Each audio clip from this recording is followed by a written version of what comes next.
Welcome everyone. Hello everyone. How you guys doing this evening? My name is Sangria Noble. I'm from Greensboro, North Carolina, and I reside in Charlotte. Um, I came to be a speaker tonight because I'm a criminal justice reform organizer. I do organizing work for NC Second Chance Alliance. And so I'm just here to share my story for solitary confinement. I was detained in Gifford County Jail in May of 2006. I was transported to Raleigh in June, NCCIW, June of 2006 to April 19, 2009. I've been placed in what I call it Mount Misery, okay, or solitary confinement on 3 different occasions with 3 different scenarios, but with the same symptoms, effects, and outcomes, which is mind deterioration with long-lasting mental triggers. Seems like solitary confinement is designed to lock down your body, trap your mind, and its experiences will never be forgotten by anyone. The first encounter that I had with solitary confinement was in Gifford County Jail. And according to how you answer your initial assessment questions when you're being booked in, that will determine what block, what floor, what population that you are housed in. Well, of course, I was upset, I was agitated, and under the influence of illicit substances at the time of my arrest or apprehension. So when the question arises, will I hurt myself or somebody else? I answered, I might. Without any further assessment or anything, I ended up in a paper suit in a cold cell all alone. And that was in the county jail. That time withdrawing, no medical attention, and not even my daily regular psychotropic medications, which I took on a regular basis, which was like 2 meds. I was left in there for cold turkey for about 2 weeks. After probably about 8 or 9 days, a doctor came in. I stayed in there for 2 more days, and then, I was let out. But that was in the county jail.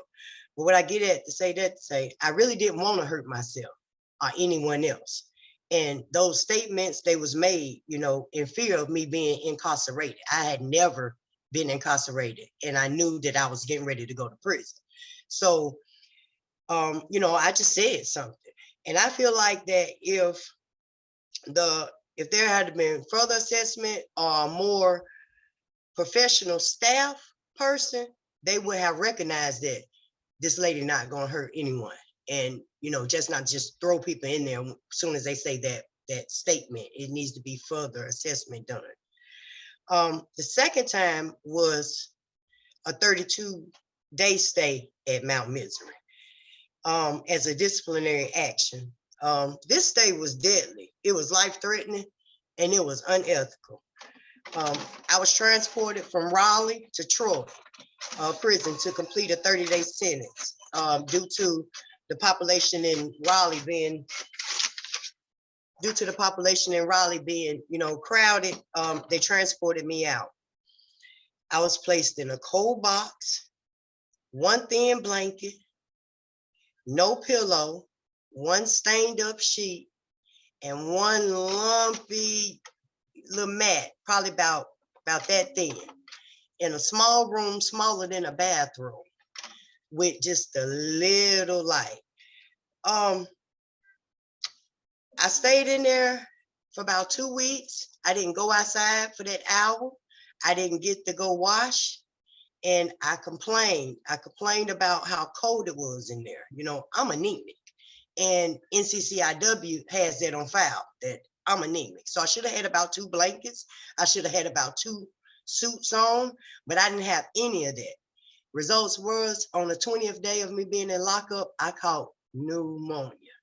I had to get transported out to a hospital, get antibiotics, get fluids, get everything. I was handcuffed by my arm, and I was handcuffed by my leg. I had 2 guards on the outside of the door. I stayed in the hospital for 2 days. They brought me back. They put me back in lockup. They had me in lockup for 32 days. My sentence was only for 30 days. Then they put me on Troy grounds instead of transporting me back to Raleigh, to, I guess, to make sure other inmates wouldn't be affected by, my pneumonia, to make sure I was well, they say. And so that was like my second time of being in solitary confinement, or Mount Misery. That's what I call it. The third incident was the refusal of the mental health medications that was not prescribed to me prior to incarceration. And while taking this medicine, I was not aware of really things that was going on around me. I was not able to protect myself in this dangerous place, unknown dangerous place. And it impeded on my abilities to make decisions. And it also, when I stopped taking that medication, my weight had tripled. I was almost 300 pounds. I was 255 pounds when I stopped taking that medication. And it was like one day they did the med call, and I said, I'm not taking this anymore. I don't know the reason why I got to take it. I'm not on it today. I don't know what the 5 pills was, but I chose to take the high road. Send me to lockup. This lockup was different though. This was mental health lockup. So I got stripped down all my garments, all my prison clothes, my undergarments. I got put into a turtle suit. Okay, what they call a turtle suit, a big heavy suit, in a room with soft walls. Okay, all because I refused to take the mental health medicine that the same physicians that will apply the death penalty, it was trying to give me. So I got sent to lockup. I stayed in lockup for 3 days. And when I got sent out of lockup, I got sent back to regular population, but then they put me into like a mental health program or something like that. And I did not have to take any of those meds. They actually told me that the med that I took while I was out, they couldn't afford it. They said that medicine was too expensive. So they substituted that one medicine, which was a stabilizer. And I ended up taking one medication, which was kind of equivalent to what I was taking at home. But for them to want me to take 5 medications, I don't know what it is.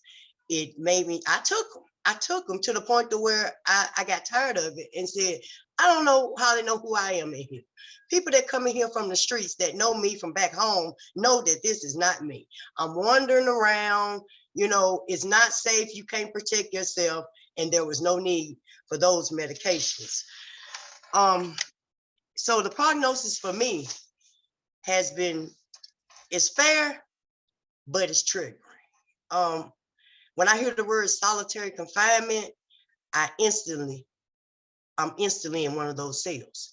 So every time you guys say solitary confinement, I instantly place myself back in one of those cells. Either I'm shivering, cold with pneumonia, either I'm in there with nothing on but some type of suit, and I'm listening to, like Sierra said, the banging on the walls, the hollering, because now I'm in mental health lockup, against my will, so, and I wouldn't have never got out of, I gotta add this, I could have died with pneumonia if my cellie next to me, if she didn't know me from home and didn't know my voice, my cries out that I were making, like, somebody got to help me. Y'all got to get me out of here. I'm sick. She heard that for about a week until she said, Sangria, is that you? And I was like, yeah, who is it? And, she told me her name. And then I was like, look, she had been in there. That wasn't her first rodeo. So she kind of knew what to do to get some attention. I didn't. So she was like, listen, give me your office number. I'm getting ready to write a grievance for you. I've been listening to you. You are sick. I was so sick in there. So we wrote a grievance. She wrote a grievance, passed it to the officer, and that's when I got the medical attention that I needed. If it wasn't for another inmate, helping me write and doing what I needed to do, doing for me what I needed to do, then I could have died in there, because those guards were just walking past, like, everybody else say the same thing. You saying what somebody else say. So we done heard all that before. Ain't nothing wrong with you in there. That's the treatment that I got. So when I think about all the racing thoughts and the unwanted thoughts that I was having in there, and I had to battle with, being forced to be alone resulted in a diagnosis of schizoaffective right now, today, with me. So I'm asking, please put an end to solitary confinement.